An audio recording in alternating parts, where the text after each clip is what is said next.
At some point, I mean, everybody dies at some point. I hope I'm not breaking that to anybody here. It's an interesting thing about human beings. We grow up with the knowledge that we're going to die. We live with it. We live our whole lives knowing that it's going to end. I think that takes courage. I admire us for being able to do that.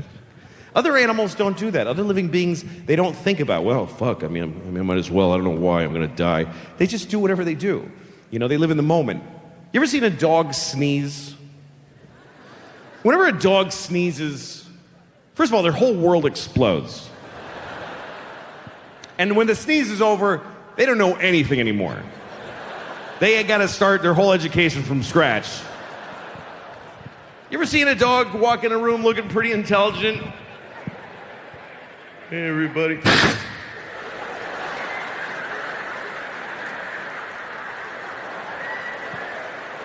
fuck?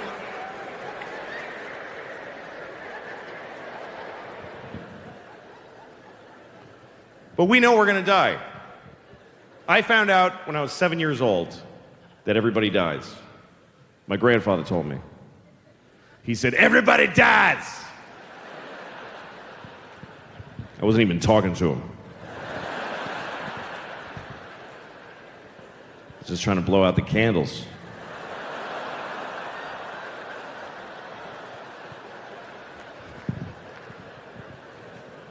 Yeah, I was 7 years old, and I suddenly had this knowledge that everybody dies, that life ends for all of us. And I remember I was excited. I wasn't excited to die. I was excited that I know this thing. And I was 7, and I knew other kids my age didn't know it. And I wanted to tell them. I wanted to be the person that tells people that everybody dies.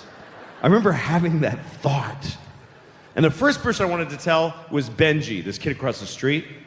And I wanted to tell him because I hated him. I really did.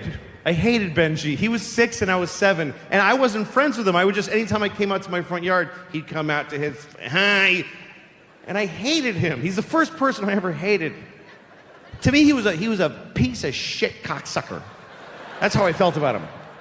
And I didn't even know those words. I was 7, I didn't know how to talk like that. So I would just look at him and I would just feel that way without a name for it. And then one day I heard some guy yell, piece of shit cocksucker, and I was like, yes, thank you. That's exactly what I feel about that child. Anyway, one day I'm in my front yard and piece of shit cocksucker Benji comes out in his little shorts. And I was like, ugh. Comes up to me, he starts bragging. He's like, I got a new bike. And I was like, really? You're gonna die someday. He's like, what? I'm like, you're gonna die, Benji. And he's like, no, I'm not. I said, yes, you are. He goes, how do you know? I said, because everybody dies, Benji. You're gonna die. And your mom's gonna die. And your daddy's gonna die. In that order. Anyway, he started crying. And he starts running back. It's still funny to me after 40 fucking years. I still remember it so well. Little Benji running into his house. Run, Benji! You can't run from this shit, bitch! He ran in his house, and then he came back out with his mother. And his mom's got his little hand, and she's furious. And I was scared. She walks up, she says, what did you say to Benji? I said, I told him that everybody dies. She said, why did you say that? I said, because it's true. And she said, well, not necessarily. I was like, what? She says, well, some people die and some people don't. So you never know, you might make it. Make it to what? And my head was spinning. I was like, wait a minute. So I'm like, I have so many questions for her. I was like, wait a minute. What about people from the Bible? I mean, they're all gone. What about Abraham Lincoln? He died. She's like, well, somebody shot Abraham Lincoln. But if they hadn't and he took care of himself, he might still be around today. I was like, really? And all of a sudden she goes, well, we have to go. And she just takes off. Like she walked away very quickly. Because I think she realized she picked the wrong argument to get on this side of, this was gonna end badly. And I ran inside and I told my mother the whole thing. My mother said, don't talk to that lady's a fucking idiot. Don't talk to that lady. I fucking hate that lady. Don't talk to her. My mom said to me, baby, don't worry. You're definitely going to die.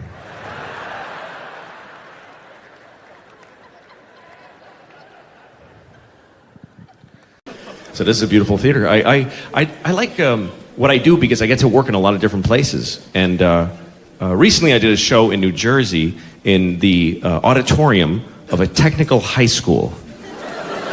I forgot that existed. Technical high school. That's where dreams are narrowed down. That's...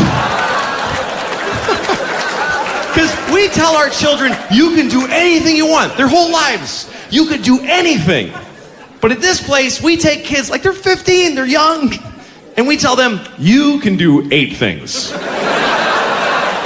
We got it down to 8 for you. And I'm not saying these people are stupid, because I'm stupid. I really am stupid, and it bothers me. Like, I wish I was more stupid. Because then all my thoughts would just be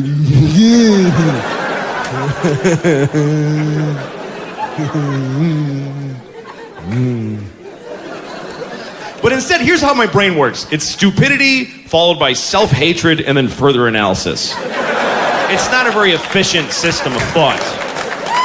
I have these dumb thoughts, and then I go, what the fuck is wrong with you? And then I figure it out. But the impulse is always stupid. Like, I saw this guy in New York one day and he's walking his dog, and this is what I saw. The guy's got a coffee and a dog on a leash and a phone. He's on the phone. So he's got his phone like this, and the dog's leash is going from the phone hand to the dog. And I look at this and I go, oh, he's got like a dog phone.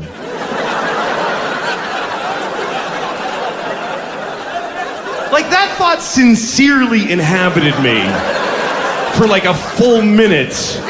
I'm going, oh, I wonder what the benefits are to hooking your phone up to a dog. And then the other part of me had to go, why the fuck would that exist? You asshole!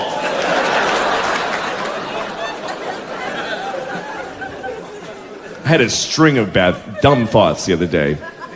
I don't remember what town I was in. I was on the road. I was just standing in front of my hotel.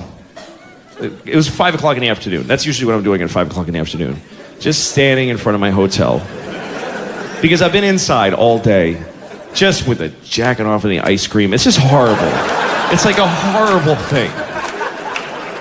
All day, just depths of fucking hell. I wake up, I get like chicken wings. Shit nobody eats at 10 a.m. Like really hot wings, and I eat them all. And then I'm like, ugh. So I get ice cream to cool it off, you know, like and then I feel worse, so I jack off and pass out. I turn off my phone in case my kids call. I can't fucking face anybody. I wake up covered with 3 kinds of shame glaze just covering my body.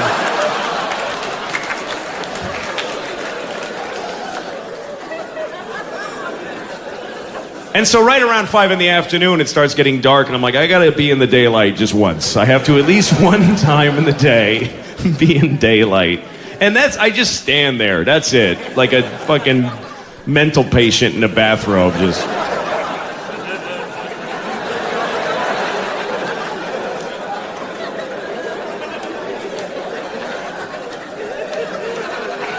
Cigarette burns on the robe and shit. Some girl telling me she got married. I'm not listening. Daddy, this is my husband.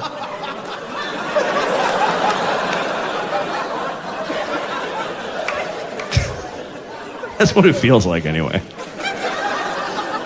And I start looking at people, and they're all crispy clothed and rosy cheeked and full of purpose. And they're making me feel worse. And I'm about to go back in the hotel and jack off another time. And then I look across the street and I see this couple, and they were just striking. They were a beautiful couple. It was a beautiful woman with a beautiful man. I'll say he's beautiful. I got no problem. I'll suck his dick too. I don't need your permission. I don't care. I can walk right over there and suck his dick. I mean, I never did that, but I'm 41. Maybe I'll do the second half gay. I don't know.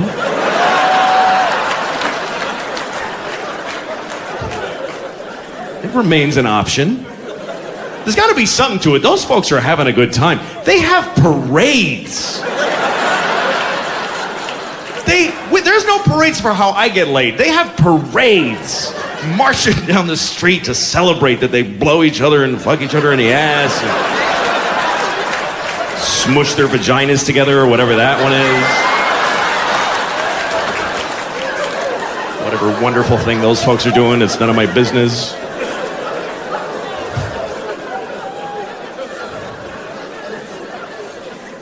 So I'm looking at the couple, and they're walking on the other side of the street, and they have a child with them. But I can't see their child because there's like a dumpster and some other stuff. I just see like a little head. And I'm waiting. I'm curious what their kid looks like because they're so beautiful. Maybe I want to fuck their kid. I don't know.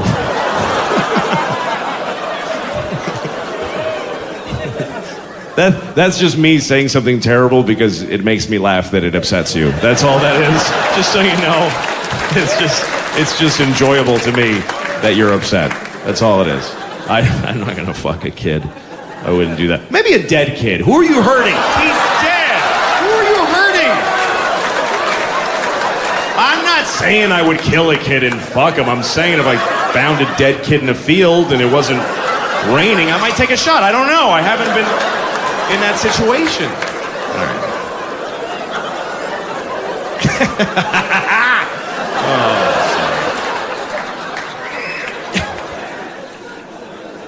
All right. Okay, so I'm looking at the couple, and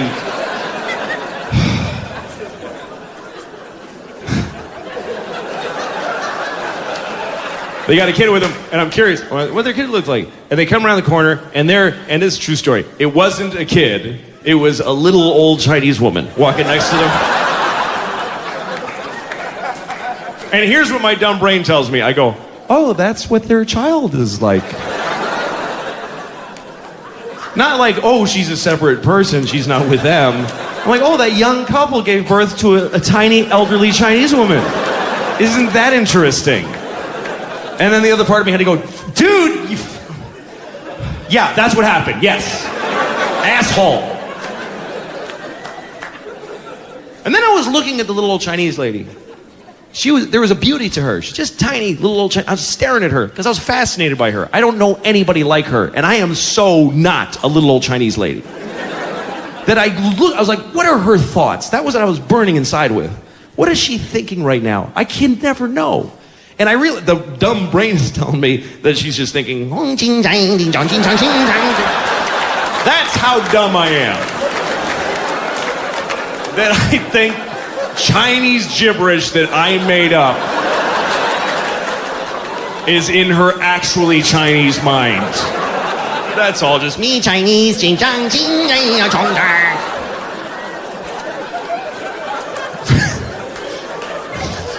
Of course, I can't know what she was thinking. She could be thinking anything. Black people steal. So I'm like, I'm not saying they steal. I'm saying that fucking racist Chinese lady might have been thinking it. She might have been. Possible.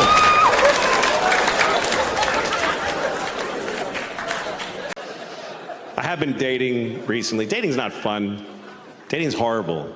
Nobody wants to date. Even if you meet somebody and you really want to go out with them and they say yes, you're excited in that moment. But the day of the date, you're like, I don't want to fucking do this. I don't want to do this. Every time I'm ringing a doorbell to pick a woman up, I'm like, I hope she's dead in there. I really do. I hope something awful happened. I don't want to sit in a place and breathe unevenly for 3 hours and just sweating where your body is folded and just, You ever have a date that goes well? It's like good from the beginning. You're like, you get a little laugh at the beginning, hi, ha, ha, something funny, and they both laugh, feels good. You see, you agree on stuff. When you don't agree, you laugh about it. You're even able to be quiet a little bit while you're eating, and it's nice, feels comfortable. And then you drop them off, and you're like, I hope I see you again. And she says, I hope so too. And you feel like, this is something new in my life. This is wonderful. Then you go home, and your wife is like, where were you all night? You know, and you're just fucking... But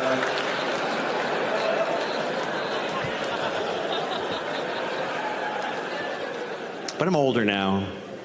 I'm divorced, and I still date mostly women who are younger than me recently, because that's who looks better. No, it's true.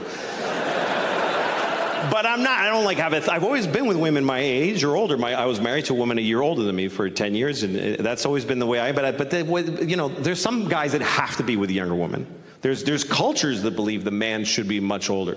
Like there's religions that have like a formula, like take the man's age and subtract 10, and then whatever else you have to do to get to 12, just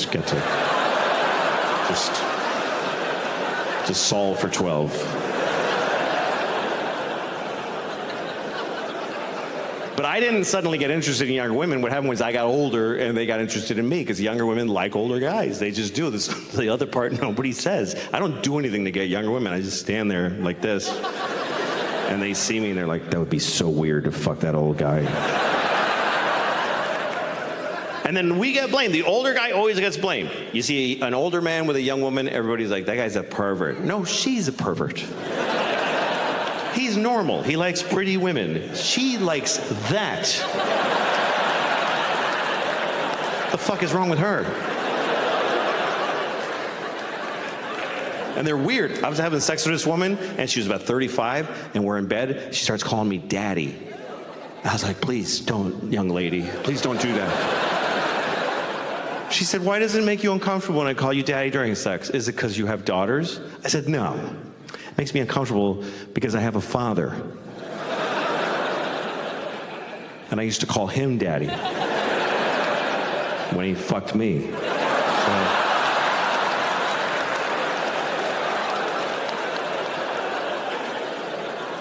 By the way, thanks for laughing at me because I got fucked by my dad.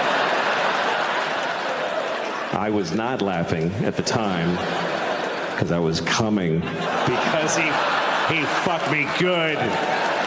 My daddy fucked me so good. It's not his fault. I made him do it. I was such a brat. I was 10. I was like, Daddy, fuck me! Poor guy. He's like, I know I'm spoiling this child, but I can't say no. Thank you very much for coming. I hope that you enjoyed the show. Thank you for coming. Get home safe. Thank you. Good night.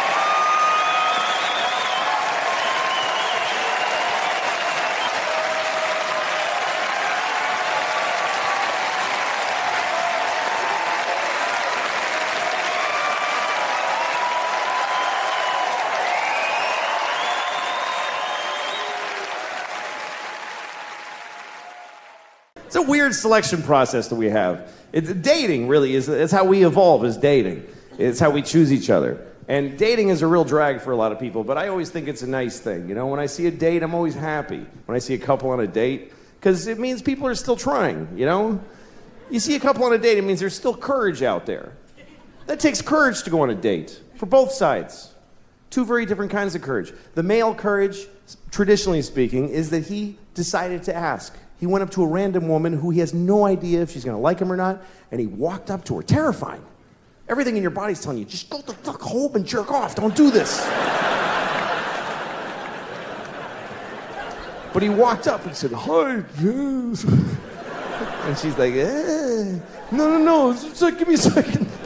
And you try to get through this membrane of, and then if it works and you say, you want to go out sometime? Sometimes she'll say yes. And if she says yes, that's her courage. And the courage it takes for a woman to say yes is beyond anything I can imagine. A woman saying yes to a date with a man is literally insane and ill-advised. And the whole species' existence counts on them doing it. And I don't know how do women still go out with guys? When you consider the fact that there is no greater threat to women than men. We're the #1 threat to women. Globally and historically, we're the #1 cause of injury and mayhem to women. We're the worst thing that ever happens to them. That's true. You know what our #1 threat is? Heart disease. That's the whole thing. That's it. Just our own heart going, dude, I can't. You can't keep doing this. I told you 3 strokes ago that this is not smart. But women still, yeah, I'll go out with you alone at night. What are you, nuts? I'll get in your car with you with my little shoulders. Hi, where are we going? To your death, statistically. How do they still do it? If you're a guy, try to imagine that you could only date a half bear, half lion. And you're like, oh, I hope this one's nice. I hope he doesn't do what he's going to do.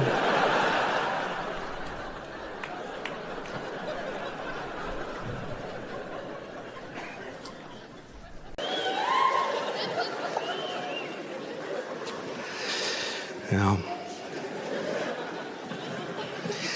I was thinking about my life today. I was thinking about like when I grew up, and I was raised in an orphanage about a block from my parents' house. And it's a joke. My father is Mexican, and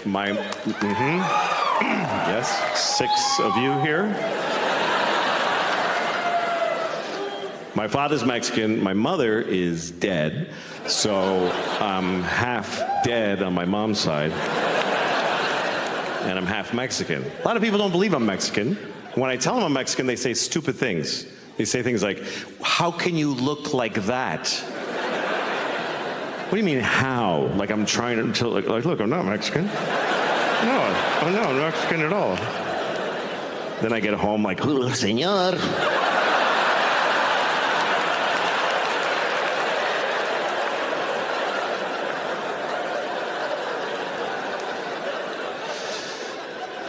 My parents, they got divorced when I was about 10, and I have kids now, and their parents are divorced also. And I remember when we told our kids about that we were going to divorce. If you get divorced, you should tell your children. So we had to do it carefully because they were 5 and 2 years old at the time, so we had to put it in a way that they could comprehend. So I remember we sat them down, and I said, okay, listen, you know how you love your dog? You love your dog. Like, sometimes you give your dog food from your plate. You're not supposed to, but you do that because you love your dog. Remember the other day, your mom and I were like, don't give the dog any ham, but you did because you love your dog. Okay, so that's why we're getting a divorce. Because you don't listen.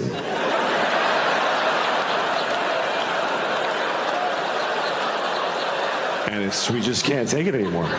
It's just too hard to not be listened to. So we're gonna move to separate homes and each have you for half the week because neither of us wants to have you all the time anymore. Yeah, and it's very sad because I love your mother very, very much. And she loves me so much. But we hate you more.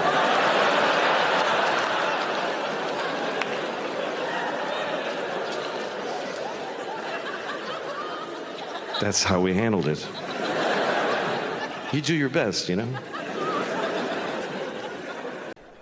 But I'm not motivated by the money to do a good show. I'm motivated by a responsibility to you because I don't know who's out there. Maybe there's somebody here who has more at stake than I do. Maybe there's a couple here on a first date. Maybe there's a guy here. I don't care if it's you. But I'm only interested in the hypothetical people.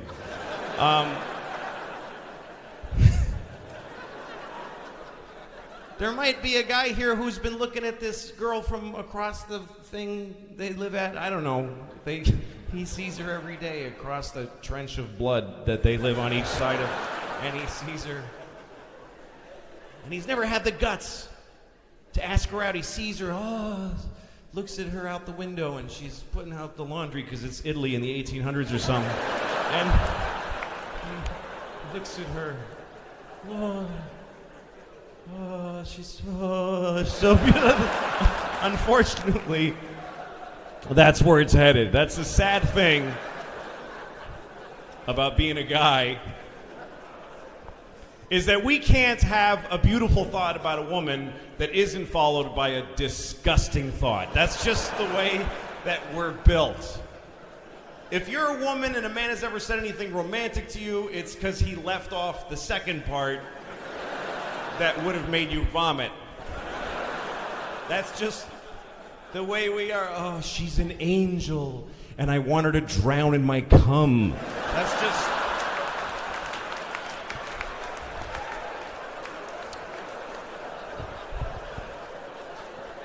That's just the way we are. We're designed that way. We have to be that way because we have to fuck you, and that's kind of gross. There would stop being people if we weren't pigs a little bit, because we have to get on top of you and just fucking fuck you. You got to be kind of a pig. Women get to be elegant during sex. They lay back and they pose and they just... Even aggressive women on top get to put their hair up and do a whole thing. But we just gotta climb on and like we just gotta. That's why we gotta think that we gotta prosecute the pussy. That's the way we have to think. Get on the dick train, bitches!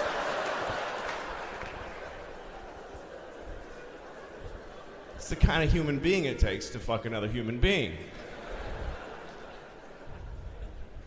Anyway, so the guy looking at her. It's a window here. It's just little stains of various ages on the wall. And little circles with dates in pencil. Like a kid's growth chart on a door jamb, but very different. He sees her every day and he never had the guts. Finally, he went up to her about 2 weeks ago. He got tickets to this show and he went up to, hey, Darlene, how you doing, man? I don't know why he talks like that, but whatever. He's, hey, Darlene. Sometimes he just makes noises in an accent without words. Hey, Darlene, you want to go sometime?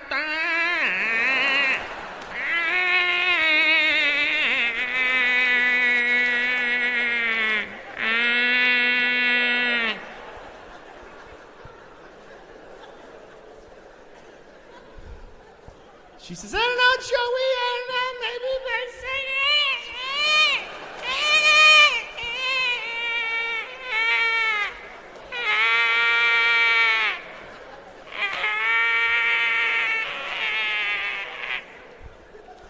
So she agrees to go.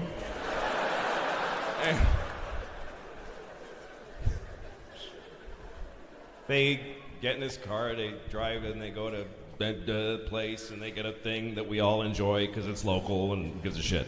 And then, I remember the first time my daughter said a whole sentence. That was a big deal because she had never made a whole thought by herself. She just said the little words, and I was doing the dishes, and behind me I just hear her, she just goes, Daddy, I don't like chicken. I dropped my plate. My wife and I cried and hugged. What a big moment.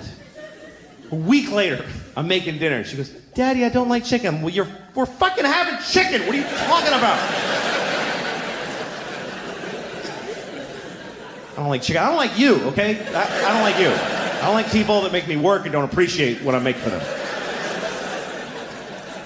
You don't like chicken? Make whatever the fuck you want then. Get out of your shitty little plastic chair and make your own dinner. Whatever it is you want so much. I don't like chicken. You'll like the chicken when I shove it up your ass, because that's where it's going if you don't eat it. Seriously. I will grind it up in the Cuisinart and then blow it up your ass with a straw. I gotta feed her. She's gotta eat. When your kid won't eat, you just go crazy because you have a physical need to feed them. It's an instinct. And when they're sitting there just looking at their food, you're like, just fucking eat it! You'll die, you idiot! Eat the food!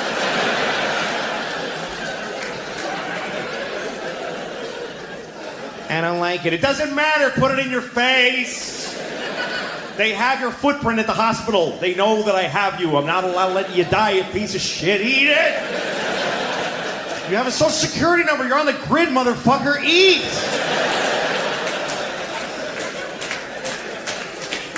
If you're skinny, I go to jail. Do you understand? And I love my kids and I die for them, but my life fucking stinks.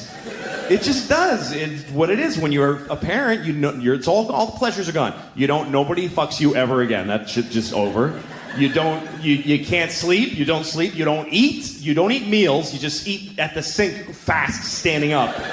Some macaroni and cheese that she didn't fucking eat. And that's your dinner now. With people yelling, hurry up, I'm just trying to get... You don't do anything fun. Your single friend's like, did you see that movie? No, I didn't see the fucking movie, okay? And you can't even enjoy being a parent because there's no pride in it because we suck at it. Everybody sucks. We make huge mistakes, and then you just go, whoops, permanent damage there. Move on, I guess. My 5-year-old has all these twitches and weird fears. I'm like, good luck with that shit, honey. That's all my handiwork. Sorry. And it gets harder, too. You think it's going to get easier. Like when they're babies, you think that's the hard part because you got to do everything. You got to feed them. You got to put their clothes on. You got to put them in the car. You got to do everything. But you think it's going to get easier because they're going to grow up and do all this shit for themselves. But they're not. They're going to grow up and be able to, but they fucking won't do it. So it's actually easier when they're babies because when you want them to eat, you just take food and just shove it in their face. You got to put on a shoe. You just take a foot and chew on it. Just pull her arms through the sweater. Throw her in the car and keep the door closed. And then you get the parents live for the tiny vacations from their kids. The little tiny, like when you put your kids in the car and you close their door, and that little walk around to your own door. It's like a Carnival cruise. It's just the greatest. And you just stand at your door like, okay, that was bad. Fuck. Whoa, that shit was, what did I say? Fuck, that was bad. Okay, everybody.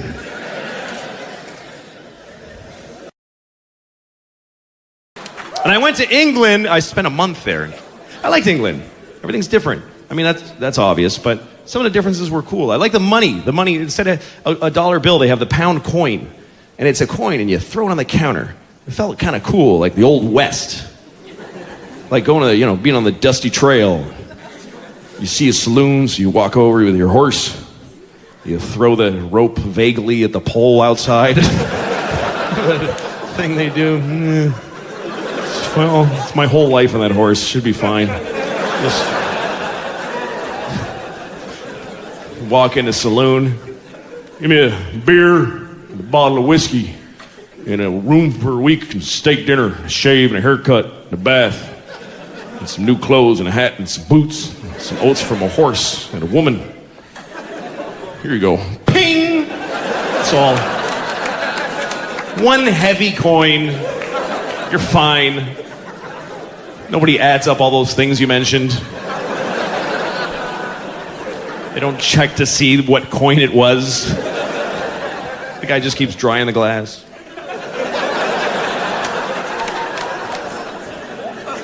Things were very vague back then. Things just cost money. Hey, how much is that? Money. In the old English movies, it was different. It was a little sack of coins. Remember that little drawstring sack tossed over by some faggy lord with a ruffled shirt? Throw it disdainfully down to some commoner who's gonna do something beneath his station. Follow the girl and report back to me at midnight. Bring a shovel and a sack. And 2 reliable men such as yourself. What's that? Oh, yes, of course. Well, this ought to be sufficient. Just chink. Well, thank you, sir. The guy's so happy to get a general amount of some kind of currency or another. He didn't count it. I think you only gave me enough for the shovel. It's not enough there. That was a good time in our economy. When you needed to have gold to buy shit. We might be going back to that pretty soon, too. Things are pretty fucked up. people a little bit scared. But you know what? How bad could it really get? I mean, most Americans have so much crap. You could lose most of it and still have more shit than the average Canadian even. Like, we're the fattest people in the world, and we just have all this shit, and we hate it. We're just miserable with our phones, just angry all the time. And I worry about the economy failing because we're miserable with a great life. Like, I don't know how the fuck we're gonna deal with, like, when you gotta move your mom into the cellar and shit and, like, have, like, serious problems. Because we have, like, up till now, we have white people problems in America. That's what we have. White people problems. You know what that is? That's where your life is amazing, so you just make shit up to be upset about. People in other countries have real problems, like, oh shit, they're cutting off all our heads today. Things like that.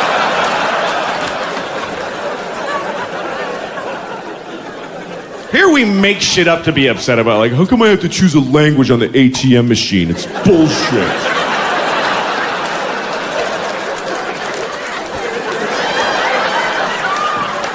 I shouldn't have to do that. I'm American. God, the shit we bitch about. I called American Airlines and I got a Pakistani lady. And she was in Pakistan. Only people near my fat white body should have jobs.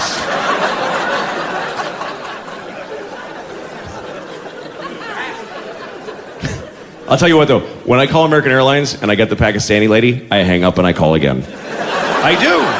I'm gonna tell you honestly. And it's not because I don't like her, and it's not because she doesn't speak English, because she speaks way better than I do. She's just a better person. It's so clear. And I know, here's why I don't like talking to her, because I know she doesn't give a shit about me and my white people problems. I want to talk to the lady from Texas who's, well, how can I help you? That's the lady I want. I just know that, hello, American, oh, fuck, you don't care. There's no way, why would you? I'm in my underwear. Hi, I have a layover in Dallas that's really long, and I was wondering if... And she's like, oh, really? I haven't had a clean glass of water in 10 years, okay? 2 of my kids died this morning. I still came to work, you fat shit. I can hear you're fat over the phone. Why don't you hang up and kill yourself? Why would she care?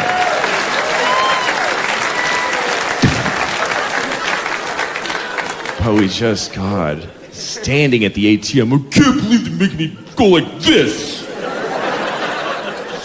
Stupid. What the fuck are you complaining about? You push a button in and money comes out of fucking slots.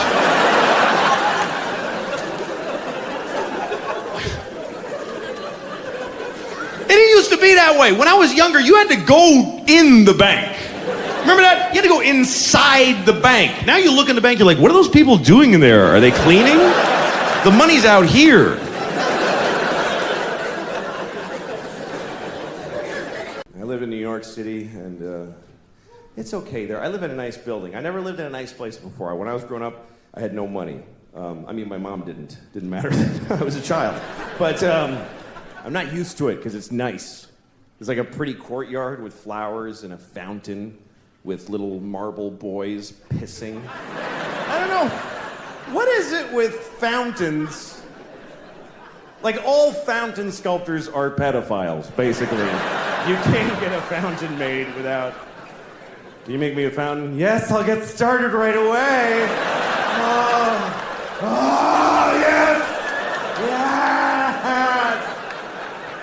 It's finished! And it's just little boys pissing on the face of a Greek god that looks like him a lot. It's piss on me forever!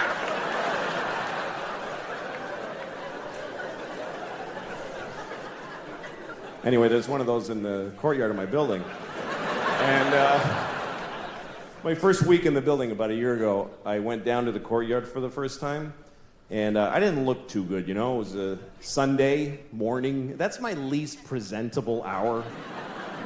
A lot of, just stains, just like, food and me and whatever. And so I'm sitting there. So, shut up. Oh. Anyway, so there I was. I'm sitting on the stone bench of this courtyard and feeling a little out of place. You know, there's these fancy doormen and stuff. And then there's this guy looking at me. I notice he's looking at me from across the courtyard. And he's all spiffy looking. He's got brown shoes and he's looking at me like, I could tell he was thinking I don't live in the building. He thinks I just wandered in off the street and sat in the courtyard. I could tell he's thinking of coming over and dealing with me on his own. And I'm sitting there thinking like, oh, please do that. Yes, please, come on. And I'm trying to look even more gross. And I'm like pulling up my shirt.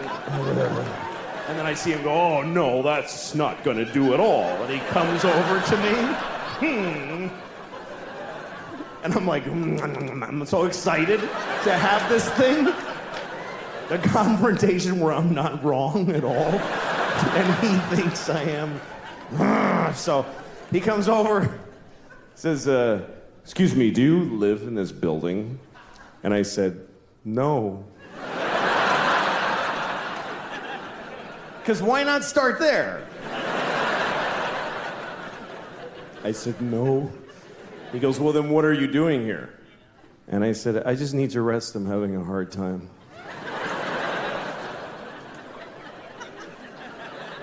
He says, this is private property. And I said, well, I don't really believe in that. You know, just the worst things I could say from his point of view is basically all the things I was saying. And he goes, well, if you don't leave, I'm gonna talk to the doorman. I was like, can I just stay like 5 more hours? So he's, no, and he goes over to the doorman, and I see him talking about me to the doorman like this. And then I see the doorman going, oh no, that guy lives here. That's okay.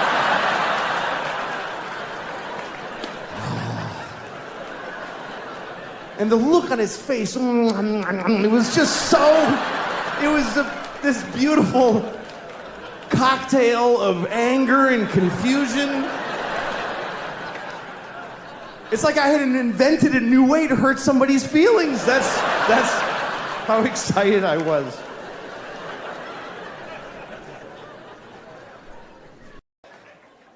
And also, you gotta die to go to hell, and I don't want to die. I like my life. I'm very happy. I'm married, and I love my wife. I love her very much.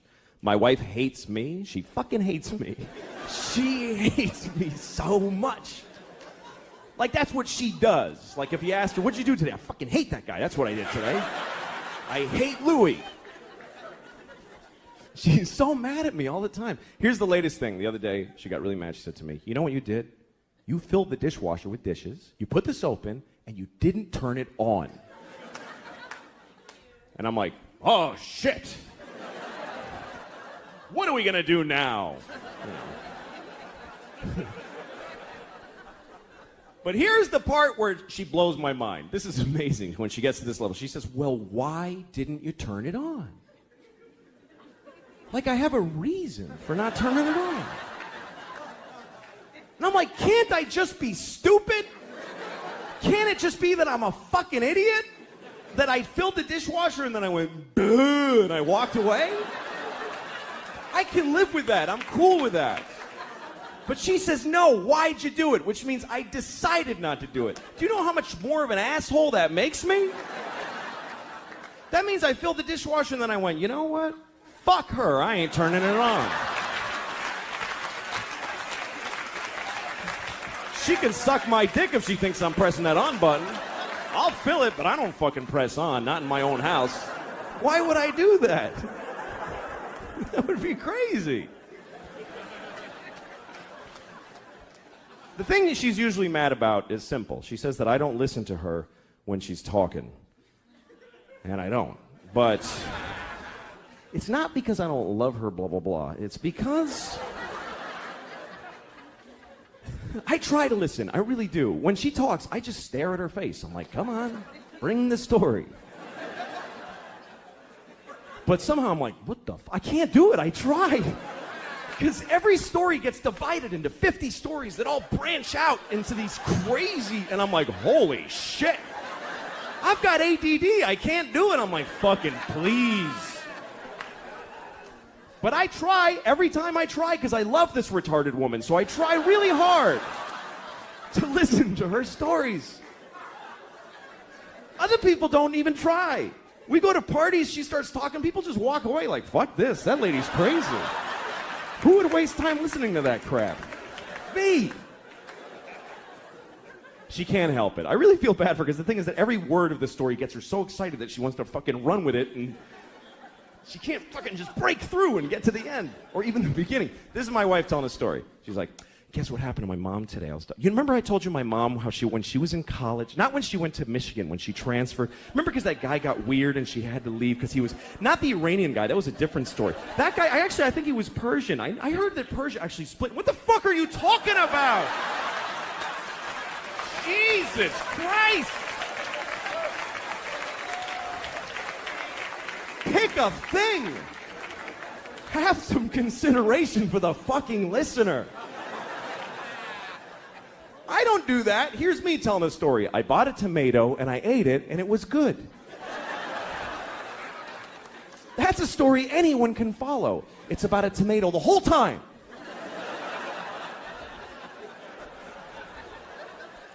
I like being married, though. I do. I really like it. I seriously do. We were having sex, my wife and I, a couple of weeks ago, which is amazing that we did that because we never have sex. Never. Because we have a baby, and our baby's a fucking asshole and won't let us have sex. No, fuck, that kid's a jerk, man. Seriously. Every time she's got some urgent shit in her room. Papa, come in here. I meant now. Okay, I go in there. What's up? I need a pair of pants to put on my pony.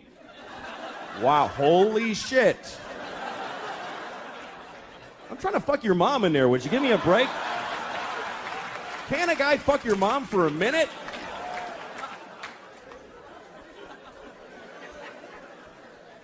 There is no sex, man. I had no idea that marriage just means no sex. No, none, fucking none. I have friends that are thinking of getting married, and they say funny shit like, hey, you know, I don't know if I could do it, because I don't know if I could have sex with one woman for the rest of my life. I'm like, don't worry about that shit. You're going to have sex with 0 women for the rest of your life. That's a lot less than one woman. Who the fuck do you think you are? Where'd you get that fantasy?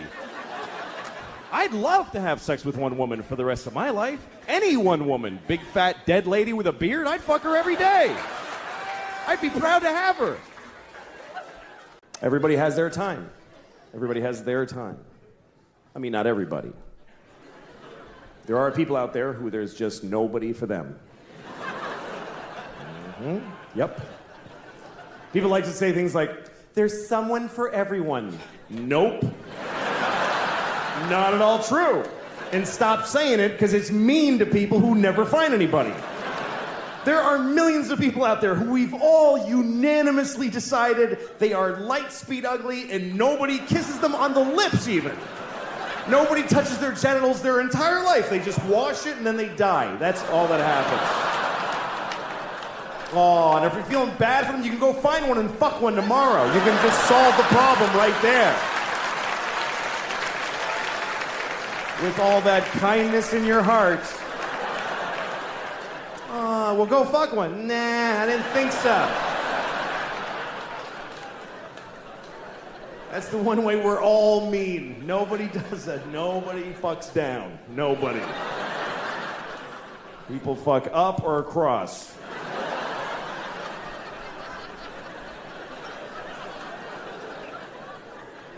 Some women fuck down because a guy talked them into that it was up. Yeah, no, you should. I'm totally up, yeah, man. Thank you very much, folks, for being here tonight. Good night. Thank you.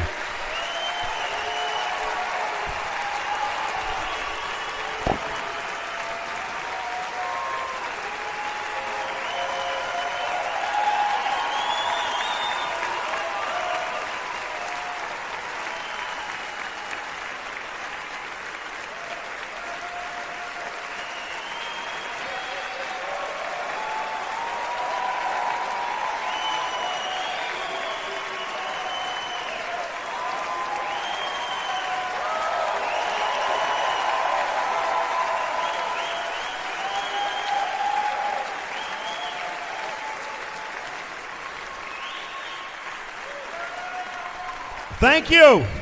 Thank you very much. Thank you very much. Close the fucking door. I'm not done. Close the door. Sorry, I didn't mean to be rude. She was nice. I feel bad. She was nice. She's been working here for like 60 years. I just fucked her up. That wasn't nice. Lady in the red coat. Yeah, fuck you, man. Who are you, fucking Itzhak Perlman, asshole?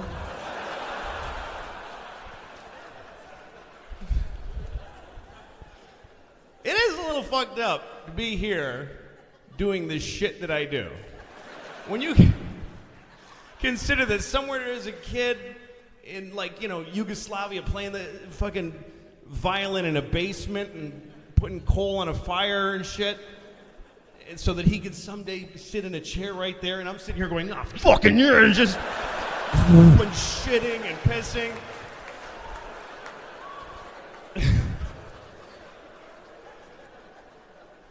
Anyway, let me tell you a couple more stories. Sure.